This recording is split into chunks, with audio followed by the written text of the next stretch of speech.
Olá, vamos pensar numa situação. Imagina alguém ser acusado de roubo, mas ninguém nem sabe se alguma coisa sumiu ainda.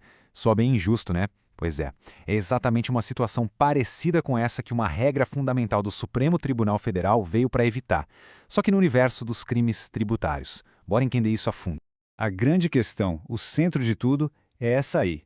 Qual é o exato momento em que uma sonegação de impostos vira, oficialmente, um crime perante a lei? A resposta, olha, não é tão simples quanto parece e as consequências disso são gigantescas.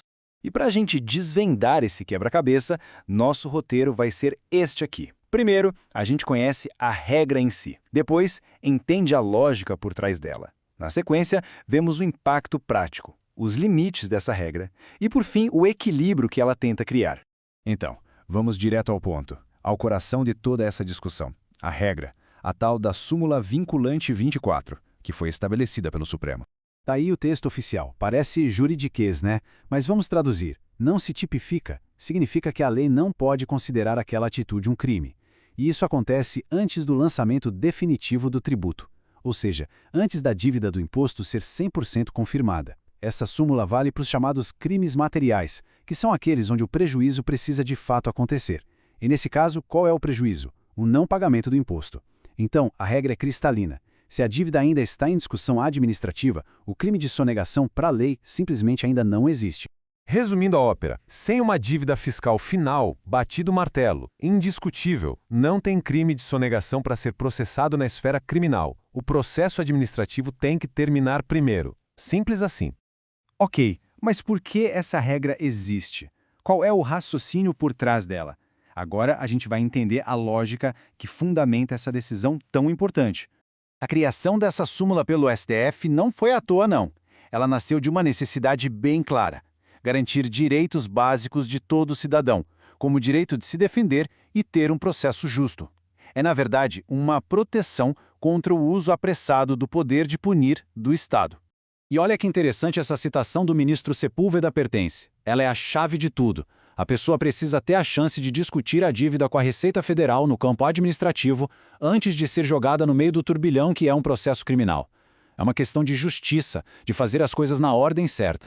Essa lógica da citação fica bem visual aqui. A súmula basicamente cria uma fila. O primeiro passo é sempre administrativo. É nessa fase que o fisco e o contribuinte vão debater a existência e o valor da dívida. É a hora da defesa, dos recursos, da análise técnica. Só depois que essa conversa toda acaba e a dívida vira uma decisão final é que a gente passa para o passo 2. E só aí, com tudo consolidado, é que a porta se abre para o passo 3, o início de um processo criminal. A parte penal depende totalmente do fim da parte administrativa. Certo, agora vamos para o lado prático da coisa. Como é que essa regra muda o jogo?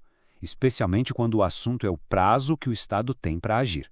Antes da súmula, existe um problema sério. Um contribuinte mal intencionado podia usar um monte de recursos administrativos só para ganhar tempo, empurrando a decisão com a barriga até o crime prescrever. A súmula 24 veio e cortou esse mal pela raiz. Ela basicamente disse: o cronômetro da prescrição só começa a rodar quando a dívida for definitiva. E pronto, fechou uma brecha gigantesca.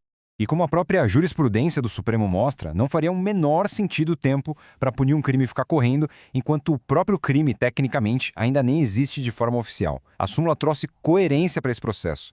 E a consequência de desrespeitar essa ordem é bem direta. Se o Ministério Público entra com a ação penal antes do fim do processo administrativo, essa ação não tem o que se chama de justa causa. E o que é isso? É a prova mínima de que um crime provavelmente aconteceu. Sem a dívida finalizada, essa prova principal simplesmente não existe. Então o processo criminal é prematuro e tem que ser trancado. Ou, no mínimo, ficar suspenso até o fisco dar a palavra final.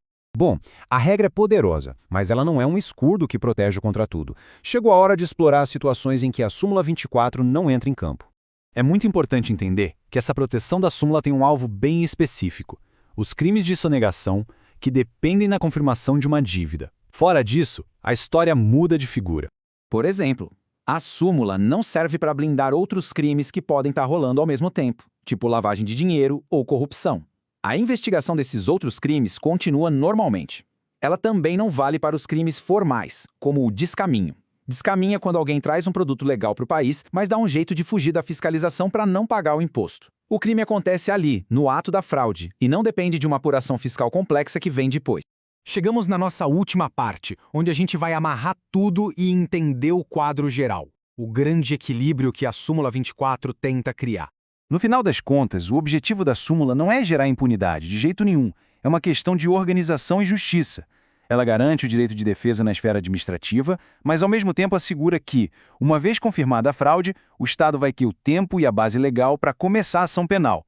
É uma regra de equilíbrio mesmo. E isso tudo nos deixa com uma pergunta no ar para a gente pensar. Será que essa regra consegue o equilíbrio perfeito entre proteger o contribuinte de uma acusação apressada e, ao mesmo tempo, permitir que o Estado combata a sonegação com eficiência? Ou será que, em certos casos, ela acaba atrasando a justiça? Uma questão bem complexa que só mostra como o direito está sempre nessa busca pelo ponto exato entre o poder do Estado e a liberdade do indivíduo.